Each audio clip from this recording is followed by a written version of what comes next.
council may, by notification in the official gazette, make regulations not inconsistent with the provisions of the Act, and the regulations made thereunder generally to carry out the provision of this Act. So that regulation will be quite different from a notification. A regulation then will have to necessarily follow the procedure of being laid before the Parliament, etc. That has been done. In 14 it has been done. In all earlier or later notifications, Earlier there was no requirement because there was no 12A. correct. There was no requirement. So my point is that after 12A, it has to be done by regulation. No, 12A here will not apply because 12A gives power to frame the educational qualifications by regulations. But when we are coming to the 2009 Act, the 9 Act says it is to be done by notification. Regulation is not required. Please see the 9 Act. We are ultimately, this notification now is being issued under 23(1) of the 2009 Act. If your argument is Then it is NCT enters 23(1) with all the paraphernalia of NCT Act, then this becomes applicable. Correct. So even if this doesn't change anything, because the regulation itself says what will be the qualification. Qualification will be what is prescribed in the 2010 notification as amended from time to time.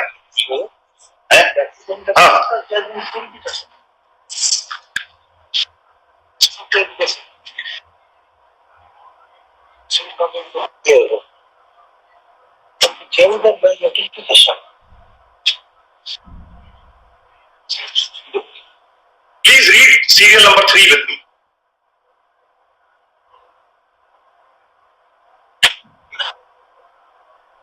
See, what we are wondering, in this regulation, notification of 12th November 2014, a minimum qualification has been prescribed. Correct.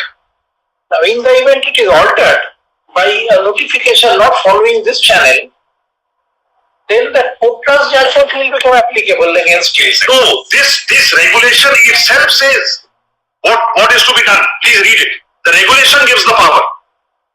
And that has been discussed by the High Court and in Maurya also, both. Okay, whereas Just read first schedule, serial number 3. yes, Minimum now it's just the title of the schedule. Level, minimum academic and professional qualification. You also got that one right at the top. Now for preschool it is given, preschool nursery it is given. Now primary and upper primary, classes 1 to 8. Minimum qualification as laid down by National Council for Teacher Education, vide its notification dated 23rd August 2010, as amended from time to time, issued in the exercise of powers conferred under 23(1) of the RTE Act. So this regulation itself has authorized NCTE to lay down the qualification by notification under the RTE Act. Let us read what has been the Rajasthan High Court on this. Yes, this is precisely what the High Court says. That the regulation itself empowers it. Yes. Para 43. The Learned Council, my lords and lords, the Learned Council, Shri Vigyan Shah, was what else? yes. My lord, this is both. You carry on. All right, it's a little important. 161. internal 161. 43. So it is after. Yes. Yes. The Learned Council, Shri Vigyan Shah, was perhaps not correct in contending that NCTE could not have amended the eligibility criteria without amending the notification dated 12th November 2014.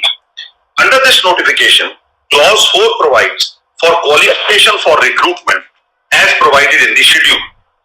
The first schedule pertains to minimum academic and professional qualification at different level of schools. Clause 3 contained in the schedule pertains to primary and upper primary, class 1 to 8, and the qualification prescribed are minimum qualification as laid down by the National Council for Teacher Education, vide its notification dated 23rd August 2010, as amended from time to time in exercise of powers conferred by subsection 1 of section 23 of the Right to Free and Compulsory Education Act 2009. As per these regulations, thus, the essential qualification for appointment are those as prescribed under the notification under subsection 1 of section 23 of the Act, namely one dated 23/8/10 as amended from time to time.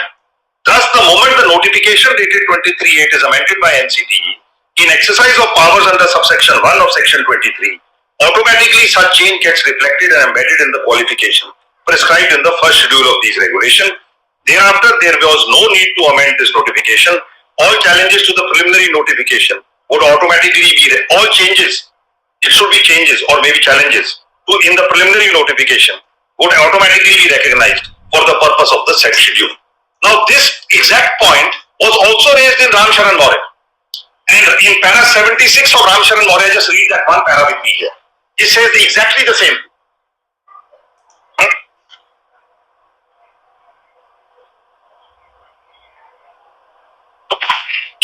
Volume 2. This is IA 2583. Well, it's in IA 25803, para 76. Page. They have it. They have. Page 48 of this.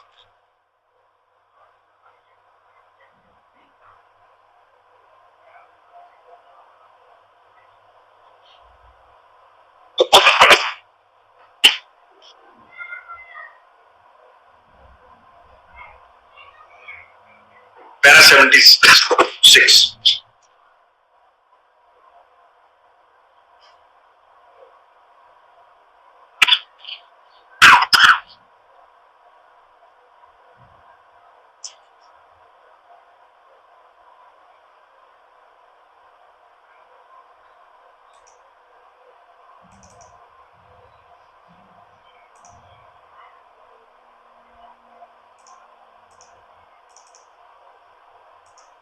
May I read it? Going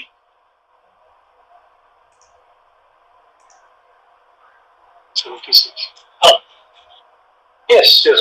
Going by the parliamentary intent in empowering NCTE under the provisions of the NCTE Act and specific authorization in favor of NCTE under the said notification dated 31st of March 10, the authority of NCTE is beyond any doubt. Though there is no specific regulation as contemplated under section 32 read with 12 and 12A of the Act for the present purpose, by virtue of specific authorization under the notification dated 30th March 10, NCTE was entitled to lay down those holding qualification of Bachelor of Education as entitled in said notification are entitled to be appointed as teachers for classes 1 and 6. Such prescription on part of NCTE would be binding. It is for this reason that the GO dated 1st December 18 notifying ART clearly stated that candidates possessing minimum qualifications specified, including 1 of 18, were entitled to participate in ARTE 19. And in fact, not only this PF, there have been various changes made, some relaxations done. They are all under notifications. There is no regulation framed by NCTE so far as the RTE Act is concerned for appointment in primary schools.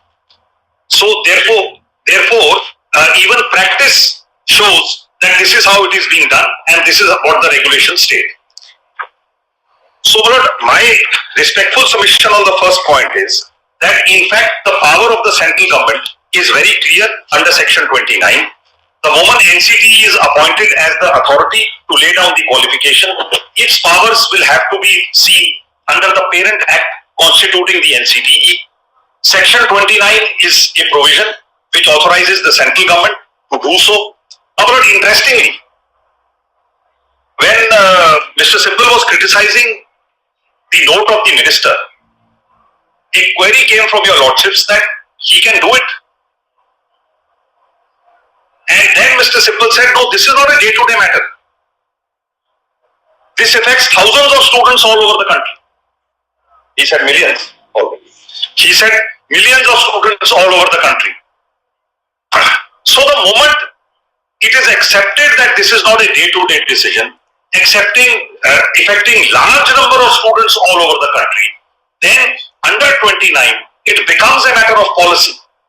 It becomes a matter of policy for the central government to be concerned and to issue a mandate to the NCTE. And therefore, the action of the central government in issuing a mandate cannot be faulted. Now the next issue is, they say NCT has not applied its mind. There is no pleading. NCT has not said anywhere we have applied our independent mind. But before we look for answers, we must search for the correct question. I have seen the full writ petition filed. There is not a whisper that this is not an independent mind. They never probably even knew at that time the procedure. They went under the RTI. NCT has said that as per direction of the government. What NCT has said, I am going to read to your lordships just now to substantiate this.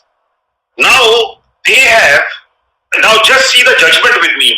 2 or 3 small issues and 1 or 2 letters, because that's all that we have here. Just kindly see the judgment. Just one line in the judgment. The whole thing starts in contemporaneously in April of 2018. Now, after April 2018, Sri Lanka के लिए हम तैयार हैं कि आपकी dream 11 तैयार है